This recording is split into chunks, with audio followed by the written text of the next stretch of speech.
Upon crossing that threshold, something shattered. Not merely the ambiance or the room, but deep within me, an unacknowledged foundation of strength. It was a Friday evening, the memory of which remains vivid due to the somber weather I had observed all day through my office window. A muddle of leaden clouds, the type that don't precipitate rain but still leave you damp. I had just concluded another grueling 10-hour stint in IT support, returned home expecting a warm meal and perhaps an evening cuddling with my wife on the couch as she browsed TikTok. Instead, I found an empty apartment, a cold supper abandoned on the counter, and a message from her saying, "At Trevor's, don't wait up." The repetition of that name was unsettling.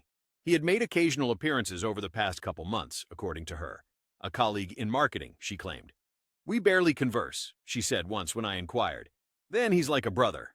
And another time she accidentally disclosed, "Trevor suggests I dye my hair dark again."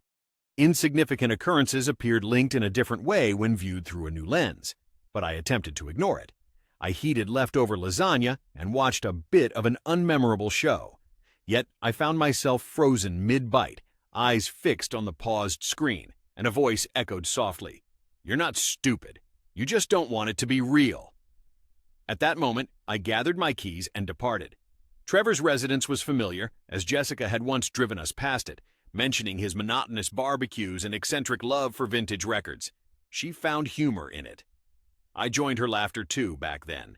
That was before I discovered the scripted nature of the scene. I parked a block away and walked the remaining distance under two hushed trees, my footsteps muted against the pavement. An excessive number of vehicles were parked in the driveway, each room illuminated as if the house was perspiring secrets. I approached the door, neither knocking nor calling her name. Instead, I marched straight inside. Dear friends, if you enjoy this story, please like and subscribe to our channel. It will motivate us to make more videos like this for you. No one impeded me. A few faces glanced, but none uttered a word. I meandered unchallenged through that dwelling as if it were my intended destination. The music, its thumping beat reverberating down the corridor like an impending announcement, led me. Then there she was, Jessica, sitting on Trevor's lap in the center of a group, her arms languidly draped around his neck, his hands possessively holding her hips. She was bare, completely exposed. What astounds me is that she didn't seem startled. Her eyes remained calm and lethargic, as if acknowledging an everyday occurrence, such as a pet's accident on the floor. I found myself speechless. She lifted a flute of champagne, directed it towards me, and said, "I didn't expect you to attend." The people surrounding them chuckled, implying that I was part of the show, that they were all aware, as if I had arrived late to the punchline. I remained still, unmoving, unblinking. My mind screamed for action, yet I remained motionless, trapped in an eerie tableau, as my wife performed before me, casting me as the disapproving audience. She then commented, "You could have texted first." Such a trivial complaint, yet it seemed to be the crux of the matter. Trevor remained silent, only clinging tighter to her, as if she now belonged entirely to him. Perhaps that was the truth. This was not the start of the affair. That had already been underway. This was the commencement of our undoing, the unraveling of my identity, hers, and everything I believed about love, fidelity, and the woman with whom I'd constructed my life. And what followed was turmoil. I don't recall leaving. One moment I was gazing at her, at the woman who used to be my sleeping companion, and the next I was outside, on the front lawn, the music muffled by the closed door behind me. The cold air struck me forcefully, as if reminding me I was still breathing. I was there, hands by my sides, staring at the ominous sky as if it held the solution. It didn't. My phone vibrated. A message from her. "You could have managed that situation better." The thought almost brought a smile to my face, not because it was amusing, but because her initial response was exactly what I expected. No apology, no alarm, not a hint of remorse, just frosty criticism, as if I were the one causing her distress. I didn't respond. Instead, I slid into my car and sat there, engine humming. The dashboard light swam before me behind the weight in my eyes. My fists clenched the steering wheel so hard my knuckles ached as if they might fracture. I can't say for certain how long I stayed like that. Perhaps 10 minutes, maybe an hour. Every meaning evaporated. Then I drove. No destination in mind. Just away. I wound up in a Walmart parking lot in another town. vacant at this hour save for a few trucks and a night security car patrolling. I remained in the lot, pondered everything: the wedding, our first home, our short-lived dog's illness, the tiny sticky notes she used to put in my lunches, the way she would rest her hand on my knee during lengthy car rides. These memories surfaced again. Then I contemplated how effortlessly she discarded them all, as if they held no value. My phone buzzed at 3 a.m. Another message string. "You humiliated yourself. We can discuss things when you cool down. Don't act impulsively." That last one made me almost hurl my phone at the windshield. Foolish? For months, I'd been a fool, trusting her, forgiving her, defending her even as my friends raised doubts. They had seen it before I did, how she treated me in front of others. I returned home as dawn broke. The apartment reeked of nothingness, silence echoing through it. My suitcase was unused in the closet. With careful slowness, I took it out as if performing surgery on my own life. One shirt, one pair of pants, every charger, every document, my razor, my toothbrush, my self-respect. These were my takeaways. No note left, no message sent, no call made. Stepped out from my departure, halfway down the corridor, the elevator slid open and she emerged. Her hair disheveled from yesterday, smeared eyeliner beneath her eyes, donning the hoodie I'd gifted at Christmas. She paused, glanced at me, then the suitcase. "What are you up to?" Her voice was composed, but it was too serene. I met her gaze. For months, I hadn't felt tall, clear-headed, or unaffected. But in that moment, I didn't feel diminished. I didn't feel puzzled.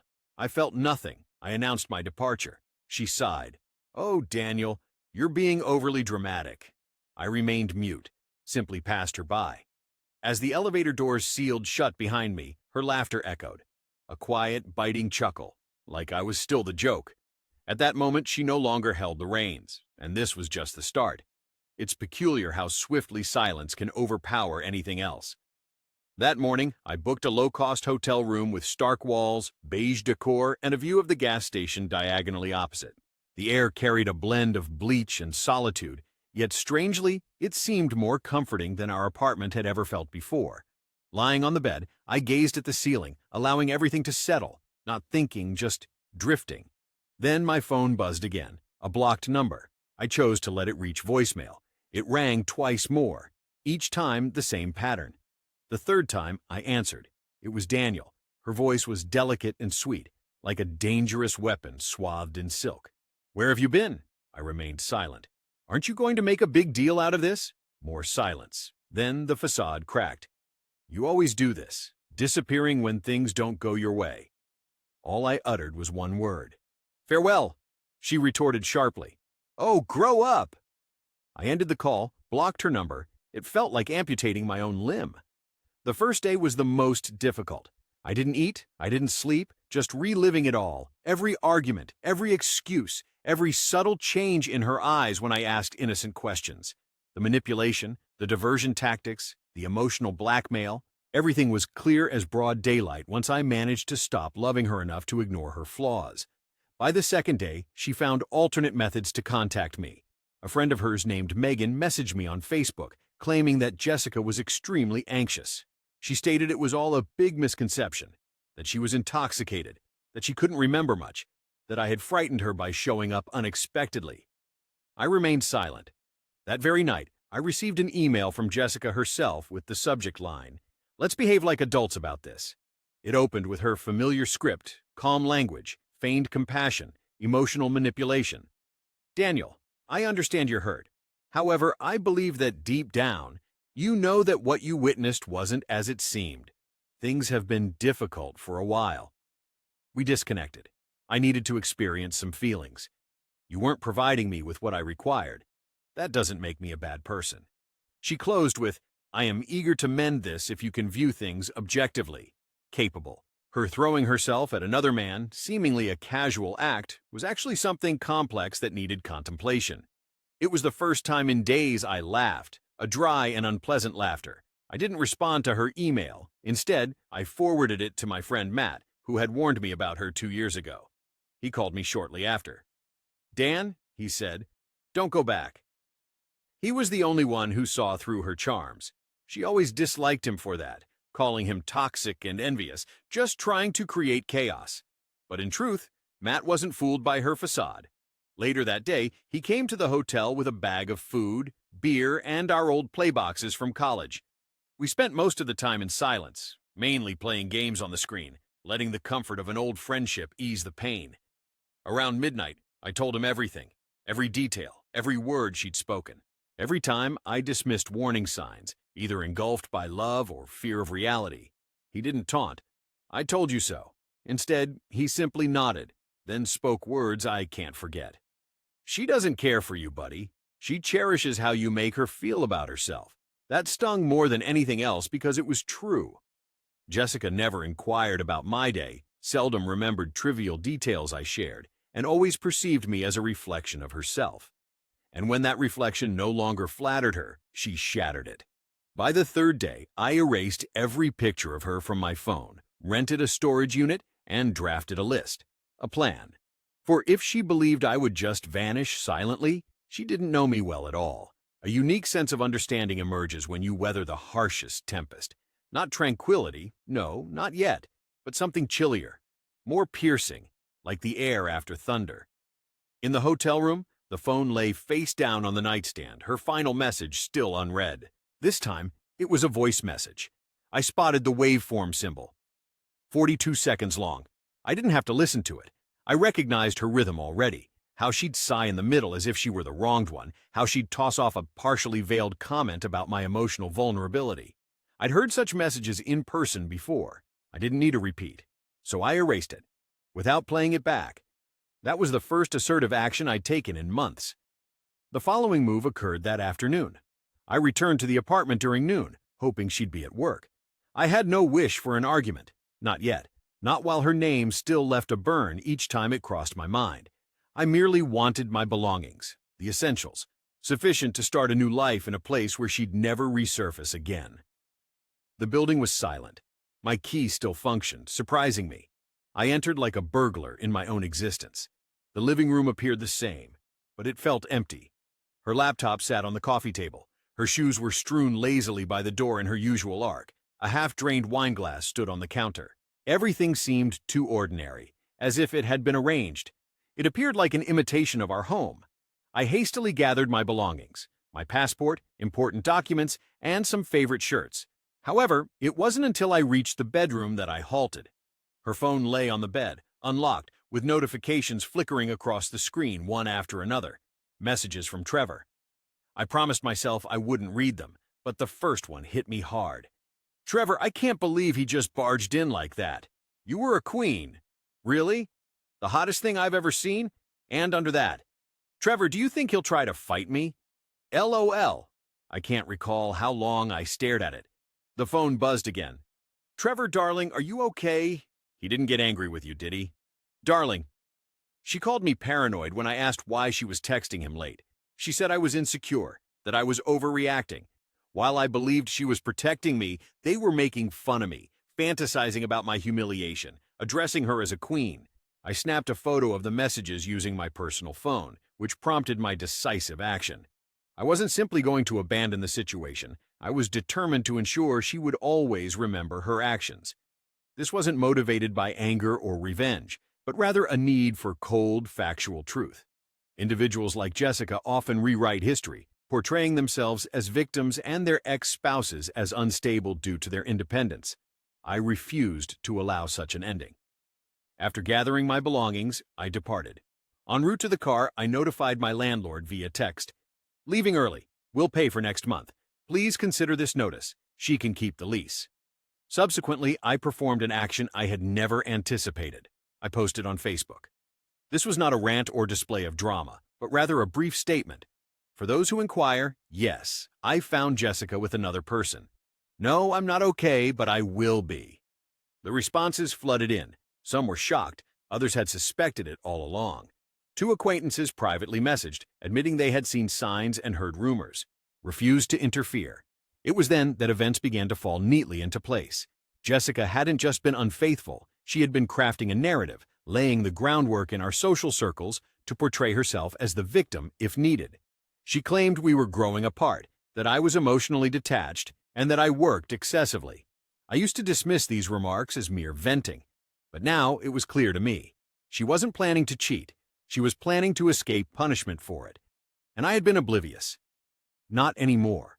You often hear about betrayal as a sudden, sharp event, a stab, a cut, a clean break. However, what I realized is that betrayal is gradual. It's corrosion.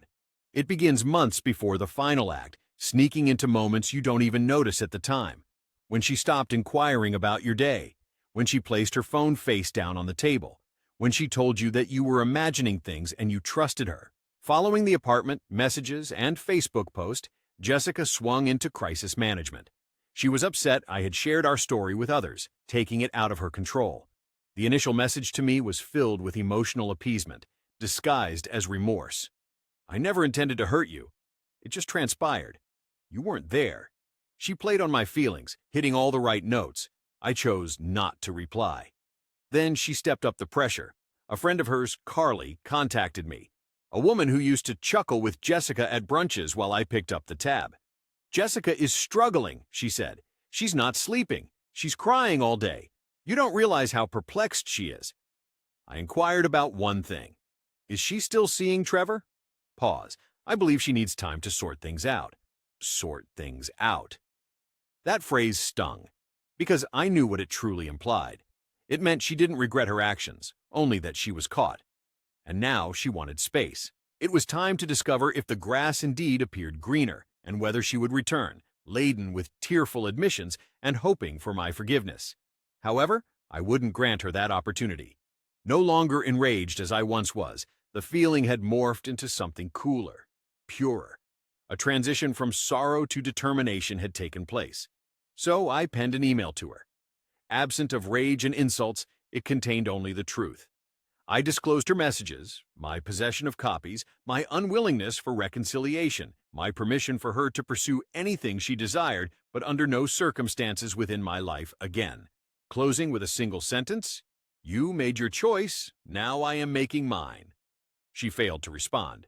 Instead, I began receiving messages from her brother, mother, college roommate, individuals I hadn't interacted with in years, each conveying some variation of sympathy or indifference. I remain impartial. I don't possess the complete narrative. Relationships are intricate. One individual casually commented, "After all, she didn't murder anyone." It was then that I understood the extent of her efforts to construct an alibi. She had portrayed me as detached, disconnected, and consumed by work. Over time, she subtly sowed seeds of distrust that, when the truth surfaced, left people questioning which story was true. However, I knew the truth, as did she. I severed all ties with them. It wasn't about retaliation. It was about silencing her, reclaiming what she had taken from me bit by manipulative bit. I returned to work on Monday. No one inquired about my absence. Some eyed me differently. I paid no heed. I attended my duties, went home, and kept my life simple and clean. I initiated therapy, resumed running, opened a new bank account, changed my address, and contacted my lawyer regarding separation papers. I didn't inform Jessica of the filing. She would learn soon enough. Each step I took towards reclaiming my life made me feel more powerful, less burdened. Daily, her memory, along with the couch, her gaze, her laughter, gradually shed more weight. What they fail to mention is that healing doesn't happen instantaneously. Instead, it unfolds choice by choice. I was deciding my path. It had been 4 weeks of silence when she unexpectedly appeared. Fresh from a morning run, drenched in sweat and with earbuds still plugged in, there came a hesitant knock on the hotel door, subtle, cautious, as if whoever was behind it questioned their right to be there. I opened the door. It was Jessica, her hair styled casually but seemingly after considerable effort. Sunglasses dark, oversized. My old sweater, the one she used to take from the laundry pile before it was folded. She removed her glasses slowly, performing a kind of ritual. Her eyes were reddened. Whether they were truly red or artificially so, I could no longer discern. I was skeptical of anything that emanated from her face. "Hello," she whispered quietly. I remained in the doorway, silent. She inquired, casting a glance that suggested the room might hold a past version of me she recalled fondly, the one who would pardon her with a sigh and an embrace. "No," was my curt response, startling her more than any harsh words could have. Shifting her weight, she tried again. "I merely wish to converse." Pray consider. I exited, shutting the door behind me, denying her entry. That realm wasn't hers now. The boundary had been set. We stood in the corridor like two unfamiliar individuals meeting for the first time. She commenced with her customary spiel. I miss you. I acknowledge my mistakes. I've been contemplating a lot. I've been writing in a journal. I consulted a counselor. She watched me intently for any sign of response. I remained impassive. I comprehend the gravity of what I did, she went on. However, you must grasp. My actions weren't deliberate. I didn't intend for any of this to transpire. I merely voiced my thoughts. You didn't mean to find yourself in someone's lap? Unclothed? At a gathering? Her countenance flickered slightly. That was one instance, she said. No, was my reply. That pivotal moment unveiled a betrayal that had been brewing for quite some time. When I confronted her, she crossed her arms defensively and asked, Is this it? Are you just going to toss everything aside? I hesitated before replying, You discarded it first, Jess. You ignited it. All I'm doing is refusing to dwell in the ruins. Her eyes glazed over, but the tears, trembling lips, and evident remorse no longer affected me. Instead, I spoke candidly. I no longer feel loved by you. I let that sink in before telling you. You chose betrayal of the one who never wavered. She fell silent as she pondered her persona to present. The victim, the seductress, or the wounded soul? But none of them seemed convincing. I left no room for her to act out. I filed the divorce papers and informed her, You'll receive them this week. Her expression froze in shock when she realized I had already taken action. Stop promising change. Don't ask for another opportunity. For 6 years, you neglected what we shared. You chose to let it go. She seemed on the verge of shouting or crying, but instead, she straightened her posture, put her sunglasses back on. With words laced with venom, so casual they were almost humorous, she said, You'll never find someone who loved you as I did. Stepping back, I offered a smile that was anything but kind. I hope not, I replied. She stood still for a moment, then walked away down the hallway. There was no dramatic exit, no last look, only the sound of footsteps disappearing into a life that no longer included me. I hesitated before going back inside. I just stood there, breathing. The hallway reeked of cheap air freshener and old carpet, but for the first time, it didn't smell like her. It smelled clean. In the days following her visit, I anticipated something. Anything. A callback, a tantrum. But nothing came. Another lengthy explanation for her actions, suggesting I played a part, yet nothing followed. The silence, however, spoke volumes, louder than her empty apologies. It implied she was altering the story, not for me, nor for others. She was reshaping herself as the misconstrued woman who married an insensitive man, lost in a marriage lacking comprehension. I could envision it clearly, her recounting to friends over wine about my coldness, how I transformed, how I never truly listened. Yet, it didn't matter anymore, because while she was engrossed in storytelling, I was occupied with reconstruction. I relocated from the hotel into a compact one-bedroom apartment on the city outskirts. It wasn't grand, boasting white walls, aged floors that echoed at night, a kitchen barely larger than a closet. But it was mine, with my clothes in the closet and my name on the lease. No remnants of her perfume on the pillows, no unused toothbrush left in the holder. Freedom isn't always accompanied by a celebration. Sometimes it's a peaceful night without deceit. One evening, I received a message from Matt. She's telling people you were unfaithful to her. Thought you should know. I paused, looking at the screen, feeling anger and disbelief. The audacity, the insolence. I chose not to respond, instead opening the folder I'd made on my laptop. It contained screenshots, time-stamped photos, voicemails, and even a surveillance video of her confession in a hotel hallway, just in case she took things too far. I put it all together in a private document. I didn't intend to use it for vengeance. I didn't desire revenge, but I needed truth. If someone asks about the past, years down the line, I won't hesitate or doubt myself. I'll say clearly and without shame, she deceived me intentionally, repeatedly, calculatingly. And when she was exposed, she twisted the truth. Because that's what they do. Those who behave like her, they don't just break your heart, they manipulate it. These experiences have you doubting if it was ever truly complete. In time, my days transformed and reshaped themselves. The numbness subsided. I took up reading again, cooking, running longer distances, and even started sketching, a hobby I hadn't pursued since college. It seemed like all the overlooked aspects of myself were gradually emerging from shadows, seeking safety. Yes, I assured them. It's safe now. Unexpectedly, I encountered someone from our old group, Emily, a person Jessica always considered too direct and intense.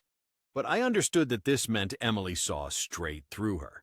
We met for coffee. She didn't bring up Jessica, nor did I. We simply conversed, laughed. It was straightforward, effortless. As I left the cafe, I recognized a feeling I hadn't felt in months. Hope, not for romance or love, but for myself, for a life free from someone else's turmoil, for mornings filled with anticipation instead of dread, for peaceful nights. Jessica persisted in existence somewhere, likely narrating a tale to another that made her feel like the protagonist of a sorrowful play. Yet I had departed from her scene. As distance increased, clarity magnified. I never conceived healing would manifest as such.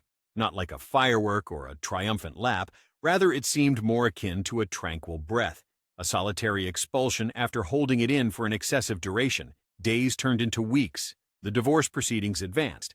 My lawyer, shrewd, businesslike, and unsentimental, managed everything with a quiet effectiveness I admired. Each document, each provision, every deadline was addressed without pomp. It was the antithesis of Jessica's turmoil. She eventually responded through her own counsel.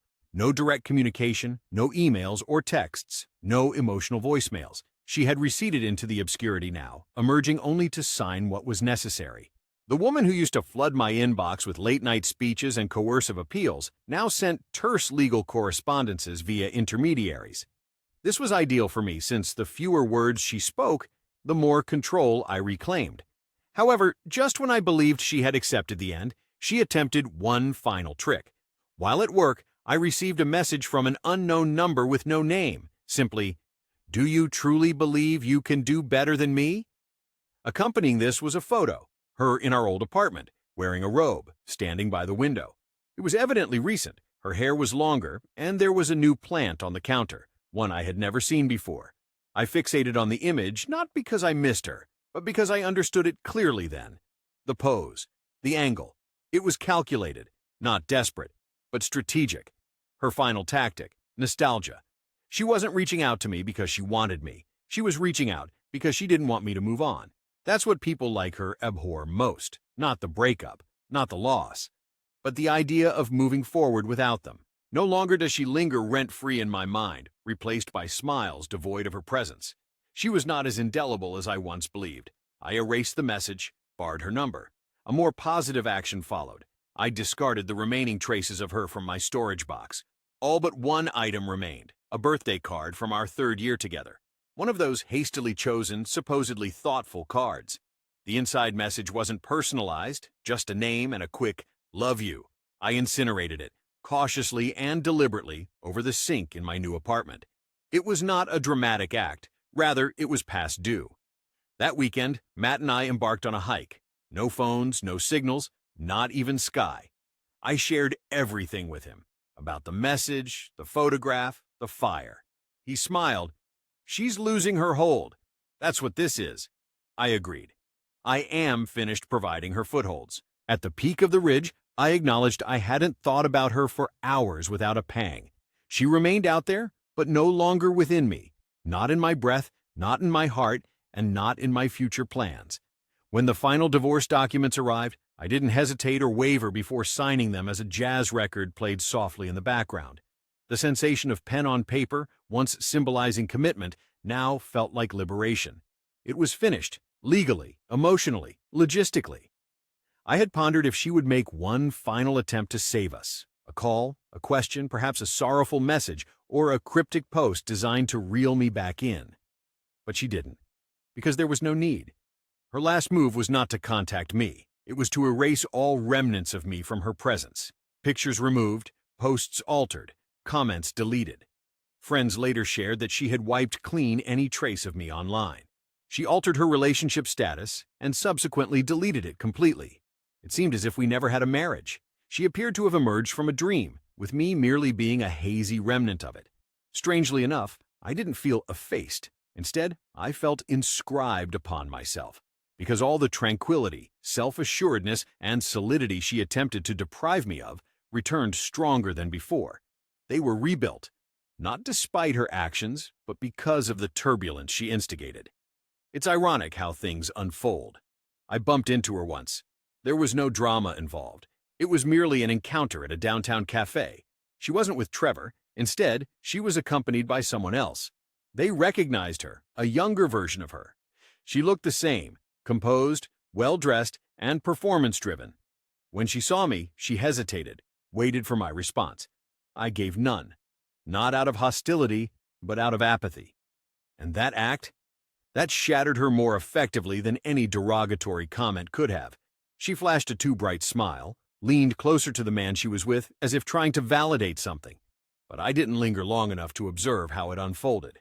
I exited, left the establishment, stepped into the daylight.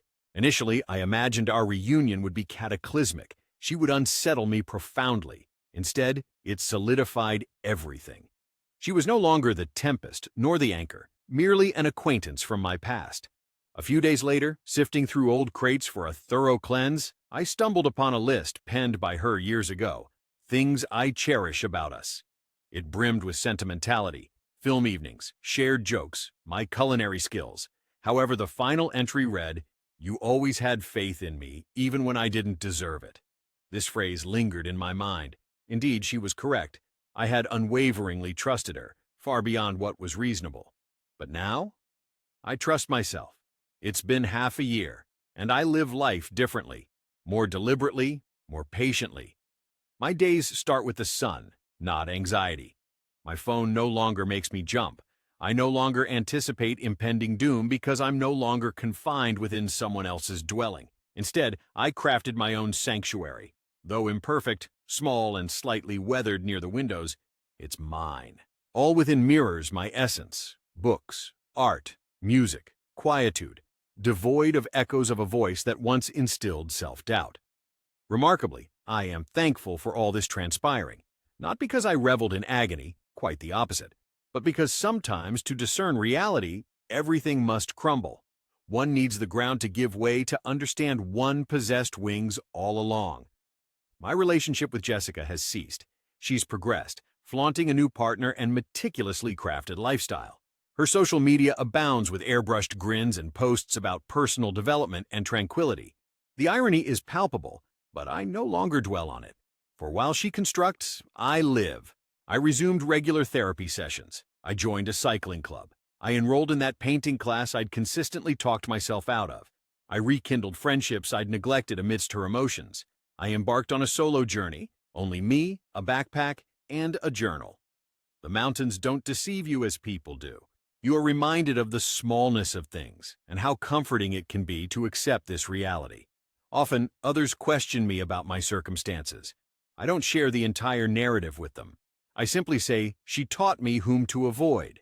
That suffices, for there is something potent in determining your destiny, in refusing to let a traumatic chapter overshadow the entire tale, in escaping the inferno and recognizing that you are not scorched but tempered.